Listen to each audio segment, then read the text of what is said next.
Assalamualaikum warahmatullahi wabarakatuh. Waalaikumsalam. Selamat malam. Assalamualaikum warahmatullahi wabarakatuh. Waalaikumsalam warahmatullahi wabarakatuh. Selamat malam kawan-kawan BPC semuanya. Malam ini kita akan berbicara tentang bagaimana jurnalistik di mata anak muda.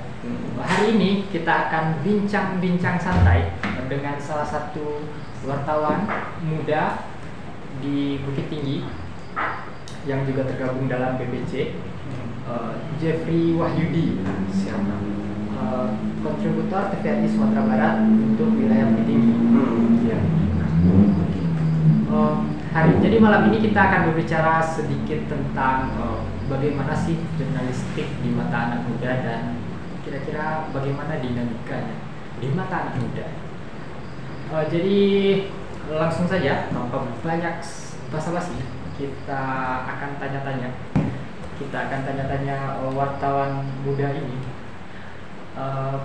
Pertama J, mungkin bisa diperkenalkan sedikit J, bagaimana pertama kali kenal dengan dunia jurnalistik. Ini mungkin agak panjang ya bang ceritanya gitu kan. Pertama itu saya merasa suka atau tertarik gitu di dunia jurnalistik itu pada tahun 2018. Jadi waktu itu saya sedang bekerja di salah satu bengkel milik kakek itu di daerahnya di Siak. Saya sering nonton gitu kan, ada reporter dari salah satu televisi gitu. Wih, ini kerjanya juga asik gitu kan, asik, keren. Nah di situ saya tertarik. Gimana sih mau bisa jadi seorang reporter, bisa jadi seorang jurnalis gitu. Nah di situ saya berpikir untuk berhenti kerja, untuk melanjutkan kuliah, yang kuliahnya itu di jurusan memang ke jurnalistik. Nah gitu. Nah pada tahun 2019 saya mengambil kuliah di salah satu institut di Bukit Tinggi yang dulu namanya IAIN Bukit Tinggi, yang sekarang udah Win ya? Ya udah naik jadi Win Bukit Tinggi. Win. Syekh M. Jamal Jambe. Nah di situ saya juga mengambil jurusan komunikasi dan penyiaran Islam. Cuman waktu itu pertama masuk kebanyakan kan belajar agama gitu. Cuman pas di semester kebanyakan itu yang belajar rinci itu dari semester 3 sampai 7 gitu, jurus. Tapi sialnya pas masuk ke UIN, ke IAIN ini bang, pas pertama masuk kuliah, kita kena COVID nih dari tahun 2020 gitu. Kita cuma bisa kuliah 2 semester, langsung online gitu kan. Iya. Nah itu nggak bisa dapat dong gitu, nggak dapat belajar, kita nggak dapat bisa belajar lebih rinci kita jurnalistik ini gitu. Nah di situ saya memutar otak gimana sih caranya kita bisa belajar di luar gitu tanpa harus mengandalkan kuliah.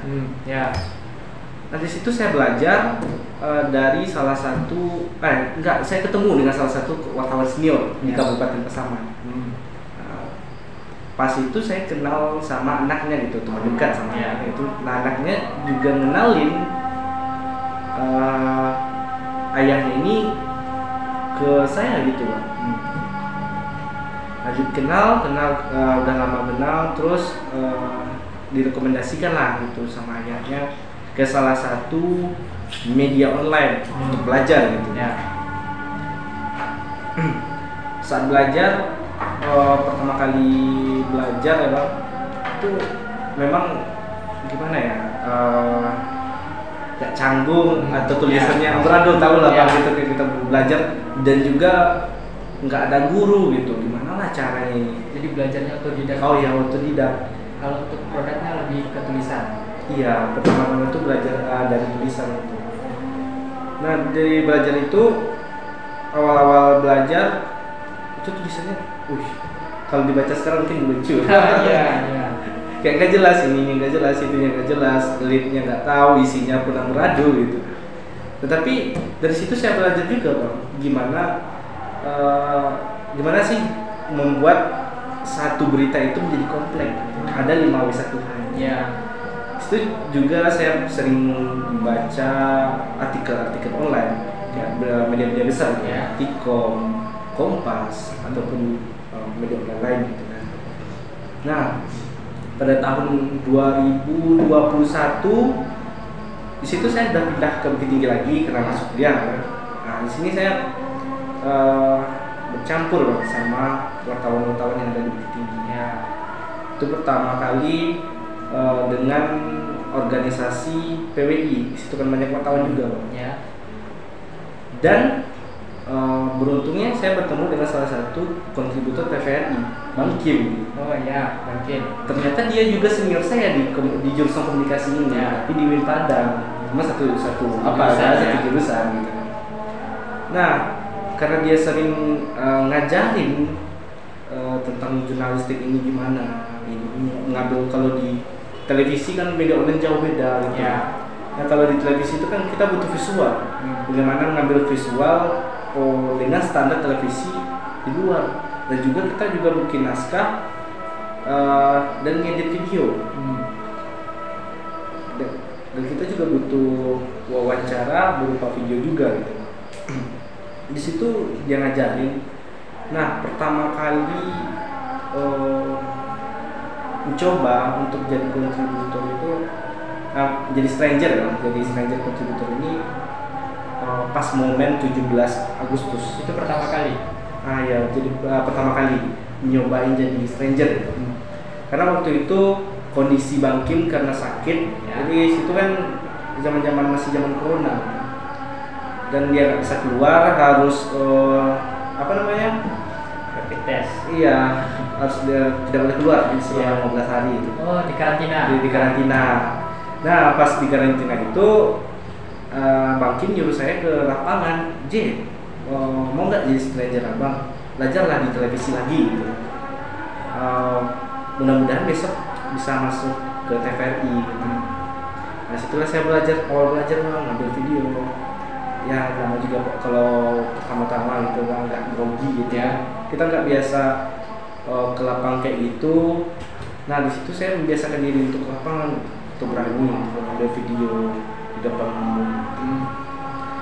Situlah saya belajar pertama untuk menjadi televisi, untuk menjadi kontributor TVRI ini. Kalau proses transformasinya bagaimana, Ji? Tadi kan sebelumnya di media online, lalu pindah ke media yang basisnya audiovisual. Ada kesulitan tidak untuk penyesuaian? Kalau kesulitan tentu ada ya, karena kita biasa menulis di online itu kan kita nggak ada. Kalau televisi itu kan biasanya dipakai caps lock, tulisan caps lock. Juga kita butuh ngambil video.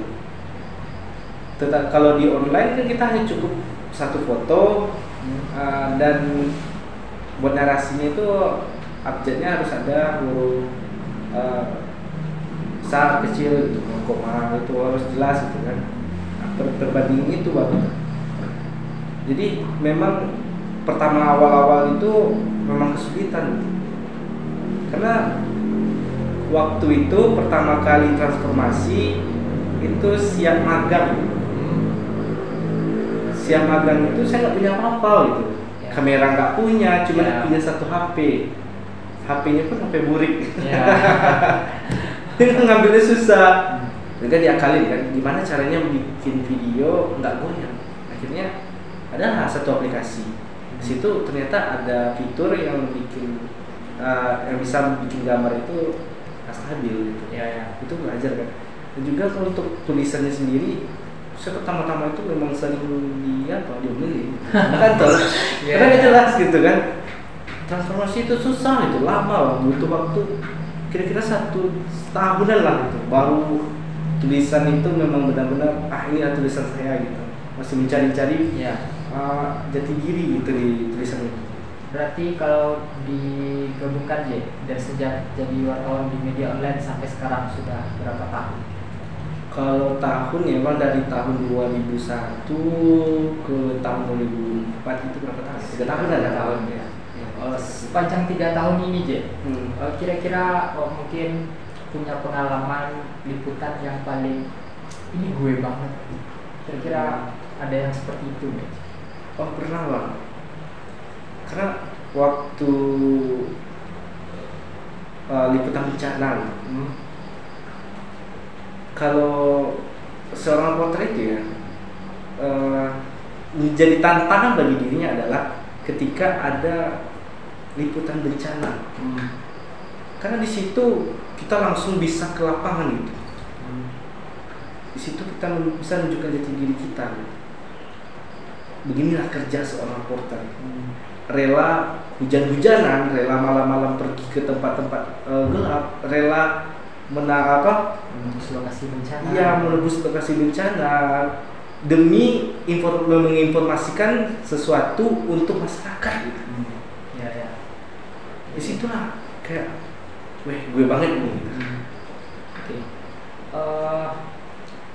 Mungkin liputan bencana yang pernah diliput yang paling berkesan, yang paling produknya, beritanya. Mungkin kalau untuk bencana ya ada dua. Yang pertama kan waktu evakuasi korban yang Gunung Merapi. Yang kedua banjir bandang, banjir lahar dingin di Bukit Ketapung. Tetapi yang paling menyenangkan itu selama karir saya menjadi seorang kontributor itu kan menjadi seorang wartawan itu pernah bertemu dengan presiden gitu. Karena di situ jadi kebanggaan tersendiri gitu bang. Jarang bang kita bertemu dengan seorang presiden gitu. Itu berjumpanya waktu kunjungan presiden ke Batu Tabak. Ya waktu bersama dia banjir bandang dan Baledo di Batu Tabak. Ya. Kira-kira aja. Kalau tadi yang paling berkesan, yang paling gue banget ya kan. Sekarang yang paling liputan yang paling tidak menyenangkan, pengalaman yang tidak menyenangkan, Pak. Kira-kira di lapangan itu jumpa yang seperti apa? Pokoknya malas sekali liputan. Mungkin banyak ya, Pak. Liputan-liputan yang bikin bosan ya. Misalnya kayak ada liputan, kita dikasih informasi gitu, lokasinya jauh. Ya. Misalkan kayak di sini gitu kan, kita Bukit Tinggi dan peristiwanya ada di Maluku. Kita jauh-jauh ke sana, kita jauh-jauh ke lokasi ke TKP. Nah di TKP itu nggak ada apa-apa. Iya. Kesannya gitu. Kita udah sampai ke sana, tapi kita nggak dapat apa-apa. Effortnya udah luar biasa. Effortnya udah luar biasa. Iya. Iya. Oke. Sekarang gini J, kan mahasiswa KPI juga ya, Komunikasi Penyiaran Islam, dan juga bergelut di dunia jurnalistik. Kalau Uji melihat sebagai anak muda, bagaimana Uji melihat jurnalisme produknya hari ini? Kan ada banyak media sosial, ada WA group, ada macam-macam lah. Dia juga menyebarkan berita dan terkadang tentu standarnya tidak seperti standar jurnalistik. Kalau Uji melihatnya bagaimana? Kalau bagi saya jurnalistik di mata anak muda itu adalah karya atau pola pikir bagi orang-orang yang kritis gitu. Karena jurnalistik itu sendiri adalah seseorang yang menuliskan ide-idenya ataupun memberikan informasi kepada masyarakat untuk kontrol sosial. Itu kan termasuk orang-orang kritis. Zaman sekarang memang banyak orang yang memanfaatkan jurnalistik itu untuk kepentingan tertentu. Padahal kalau sebenarnya jurnalistik itu keren gitu. Jurnalistik itu bukan semua orang yang bisa membuat atau memberikan karyanya di tulisan tersebut. Karena hasil karya jurnalistik itu sendiri akan dibaca oleh orang-orang di Indonesia, oleh orang masyarakat luas. Di situ informasi yang didapatkan itu kompleks. Sedangkan kalau di Instagram itu hanya sekedar informasi saja gitu. nggak lengkap 5W1H nya. Palingan cuman ya di sini ada kejadian itu aja. Ya. Sedangkan kalau di jurnalistik kita harus rinci. Kalau nggak rinci berarti nggak berita. Ya. Dan juga WA group. Kebanyakan orang-orang kan suka tuh ngasih informasi WA group. Nah, WA group itulah yang paling bahaya gitu. Ya. Karena informasi-informasi itu bisa simpang siur. Ya. Karena misalkan kayak gini, Bang. Ya. Satu pihak ini ngirim informasi ke sini, misalkan kecelakaan. Di sini ngatain ada 3 orang korban. Ya. Nah, dari sisi yang lain juga mengatakan 4 korban gitu. Ya. Padahal datanya nggak tahu dari mana Ya. gitu. Nah, orang awam yang nggak ngerti, di situ dia iya-iyain aja gitu. Jadi informasi yang di sana tuh jadinya ngambang dan juga gak jelas. Ini mana yang benar gitu. Tetapi orang percaya aja. Ini banyak ini 4, ini 3, ya, berarti ada 7 korban ya. Padahal nggak gitu kan. Ya. Kayak gitulah, Bang. Jadi datanya tidak terverifikasi, narasumbernya sulit dipastikan siapa, begitu ya. Jadi informasi dari WA tersebut tidak jelas, sama dengan dari media. Terakhir J, Ya, pertanyaan terakhir. Kira-kira menurut UJ, wartawan itu berhasil itu ketika apa? Puncaknya jadi wartawan itu seperti apa menurut UJ? Puncaknya menjadi wartawan gitu. Kalau menurut saya, seseorang bisa dikatakan berhasil ketika karya tulis atau berita yang dia buat itu bisa memberikan dampak positif bagi masyarakat. Itu adalah salah satu kebanggaan ataupun bentuk kebahagiaan untuk dia. Misalkan kayak dia membuat kontrol sosial gitu, berita kontrol sosial, dan berita tersebut diperhatikan oleh pemerintah, dan hal yang kita beritakan itu diperbaiki gitu, diselesaikan masalahnya gitu. Situlah rasa kebanggaan atau keberhasilan kita menjadi seorang wartawan. Jadi produk kita itu ditindaklanjuti, dihargai, dan akhirnya berdampak baik bagi masyarakat. Yang memberikan, yang jelas karya berita yang kita buat itu berharga dan juga bisa membantu masyarakat. Mungkin UJ punya sesuatu yang ingin dikatakan untuk anak-anak muda, mungkin anak-anak SMA atau anak-anak yang baru ingin kuliah dan juga tertarik dengan jurnalistik atau pers secara umum. Mungkin ada sesuatu yang ingin dikatakan, J? Silakan. Mungkin untuk bagi kaum milenial atau Gen Z sekarang yang suka atau lebih tertarik ya ke jurnalistik, cobalah untuk belajar keluar dan jangan stagnan di tempat kuliah, karena pelajaran itu, karena di Minang itu ada pepatah yang mengatakan alam tak kambang menjadi guru. Guru terbesar kita itu adalah alam gitu. Kalau kita hanya belajar teori, kita tidak akan mendapatkan prakteknya gitu. Walaupun kita belajar praktek gitu, kita hanya mendapatkan 30% dari pelajaran yang kita pelajari. Nah 70% ini apa? Adalah kita belajar di lapangan. Disinilah kita menemukan realita apa yang tidak kita temukan di perkuliahan. Bagi anak-anak muda yang kritis dan Anda yang memiliki pikiran-pikiran yang kritis, cobalah untuk belajar di luar dan jangan hanya belajar di perkuliahan. Terima kasih.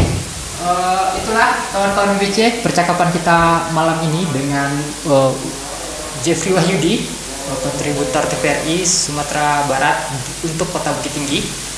Sudah panjang lebar. Semoga hal-hal baik bisa kita petik. Semoga bisa memacu semangat kita juga, terutama untuk anak-anak muda yang tertarik dengan jurnalistik. Assalamualaikum warahmatullahi wabarakatuh. Waalaikumsalam warahmatullahi wabarakatuh.